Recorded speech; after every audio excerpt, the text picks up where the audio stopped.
Well, everyone, it seems like the FMCSA is cracking down on truck drivers when it comes to DOT physicals. And if you meet these requirements for sleep apnea, the medical examiner may be paying special attention to you. And obviously, us truck drivers don't like to be told that we're in poor health. Ideally, us truck drivers, we want that 2-year medical card. And this, of course, was the case with StrictlyBre. Shout out to her. You guys go subscribe to her channel. Now, she made a video recently voicing her grievances with the DOT physical, and I'll just let you guys take a look at some clips for yourselves. And we're finna go get this DOT physical, and they gonna give me 2 years, baby. Not 1 year, not 6 months, 2. Meanwhile, I'm putting on a fake smile because I'm really pissed off right now, okay? Obviously, your girl obviously did not do good on her DOT physical. So yeah, guys, you saw that, you heard that. Like I said, shout out to Bree. Y'all go subscribe to her channel, link in the description box down below. And I just want to talk about my personal story with the DOT physicals. Myself, when I first started taking DOT physicals, this was back in 2021. And back then, I was well over 300 pounds. And if you guys are new to my channel, I did lose over 150 pounds in a year.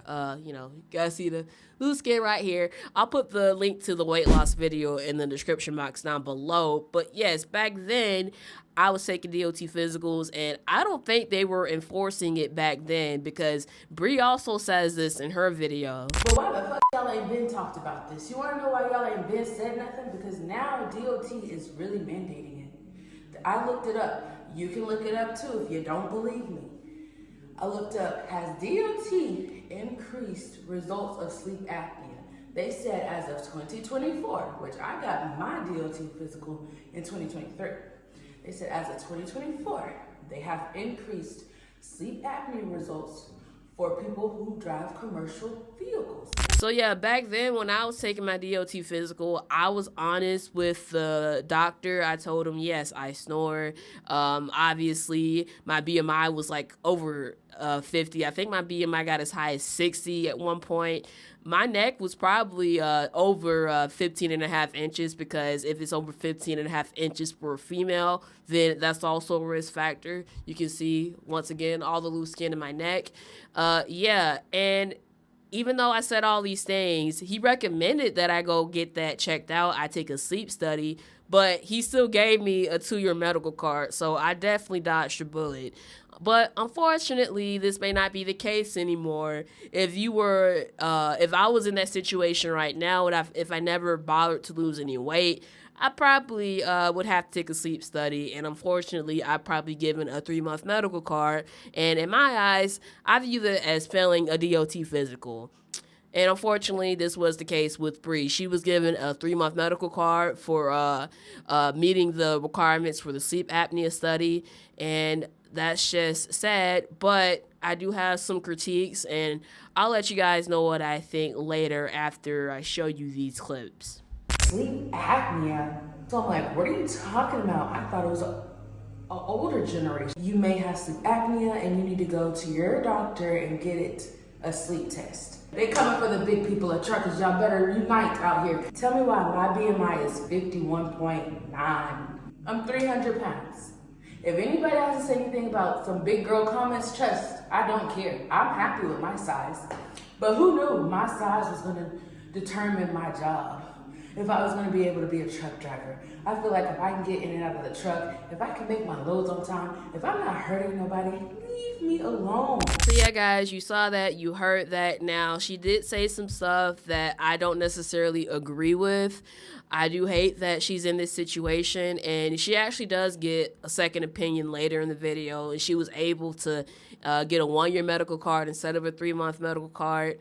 But I do want to address the stuff that she said about her weight itself. Now, she's saying that she's feels like she's being targeted as a bigger truck driver. Well, unfortunately, sleep apnea and being, you know, obese, having a BMI, being morbidly obese, actually having a BMI over 40, having a neck size that's large, yes, these are risk factors. And you could be a danger to the public if you don't actually take this seriously, if you actually do have undiagnosed sleep apnea. Time and time again, we've seen accidents of truck drivers in this industry that were drowsy, and it came out eventually that they had undiagnosed sleep apnea. Now, in regards to what she said about her being 26, she's happy with her size, being 300 pounds. Personally, I feel like she's saying that because she's only 26 and she's very young. It doesn't seem like obesity is affecting her, or maybe it is, because she also alluded to the fact that she may be hypertensive. Now, mind you, I don't have high blood pressure. Sometimes it's high, sometimes it's normal. So my doctor was like, let's just go ahead and get you on some medicine, so that way it's already levitated. I guess that's what she's saying, because she could have high blood pressure one day and then the next day she couldn't. She could not. She probably does not have high blood pressure, but she's on medications to manage that. So it seems like obesity is kind of affecting her. She is on medications. And as a 26-year-old, that is very troubling. So maybe the doctor recommending that she take a sleep apnea study, maybe it was justified. And that's just my opinion. This is just, my constructive criticism. These are just my honest thoughts and opinions, of course.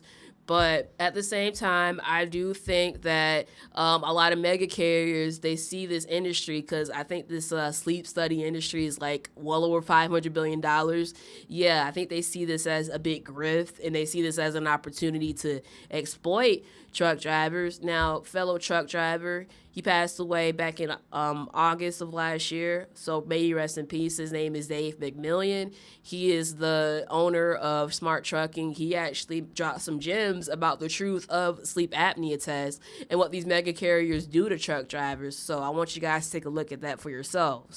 The sleep industry, the industry that produces stuff that supposedly helps people sleep, that is a $580 billion a year. Another fact, drivers are beginning to lose their jobs and their businesses over this random sleep apnea testing. I became aware of a few mega carriers that were implementing a company sleep apnea program. They had doctors on payroll. They were testing their drivers, particularly their new drivers, for sleep apnea, and it was surprising how many of these new drivers were testing positive for having sleep apnea. So guys, you saw that and you heard that. Dave McMillian, may he rest in peace. He definitely does say a lot of truths in this video. A lot of these mega carriers, they have you take their version of a DOT physical, and a lot of times if they see that you meet these risk factors, they go out their way to make you take a sleep study, and if they don't take it, they threaten you at orientation. They threaten to fire you, and once you take that sleep study and it comes out that you actually do have sleep apnea, well, now they can charge you and make deductions out of your paychecks, which I think is just egregious, honestly. And I just don't think it's right. And I think Schneider is actually one of the biggest culprits of doing this. I don't have sleep apnea. Your machine is sitting at my house. Called the sleep people, and they're like, you can send it back, but you would still owe Schneider over $1,000 for it. Make it a lost cause then, because I am not paying for it. I'm not going to use it. Yeah, shame on Schneider. You guys know how I feel about Schneider. I think they get kickbacks from the government for doing this. If they have a certain number of truck drivers that may have sleep apnea, they get grants from the government. I think that's the case. Again, I'm just a conspiracy theorist on the internet. This is all alleged, of course. Before I end this video, I do want to mention this, and I think this is very important, why I feel like these mega carriers are making you take their version of DOT physicals when you come to their orientation. Now, if you're in an accident and you are deemed at fault, like the situation with the inward-facing cameras, all a talented attorney could do is just pull up your records in the CPAP machine, because these CPAP machines, they can actually track your data. They can track your sleeping patterns, and they can submit it into a database. And you actually have to be compliant with these sleep apnea machines, these CPAP machines. If it's discovered that you are not using the machine 70% of the time, which is 256 days in a year, and you're not using it for at least 4 hours a night, you could actually use your job. And if you're in an accident, then that's just even terrible news, because all mecha carriers have to do is just remove liability from themselves and shift all the blame on you. And if you're a lease driver, then yeah, you're an independent contractor, so you assume even more responsibility if you're deemed at fault in an accident and it's determined that you have sleep apnea and you're not compliant with the CPAP machine. But yes, guys, that's all I have for you today. If you guys enjoy content like this, hit that like button, comment, rate, share, and subscribe. My name is Taja Woods, and I'll see you next time.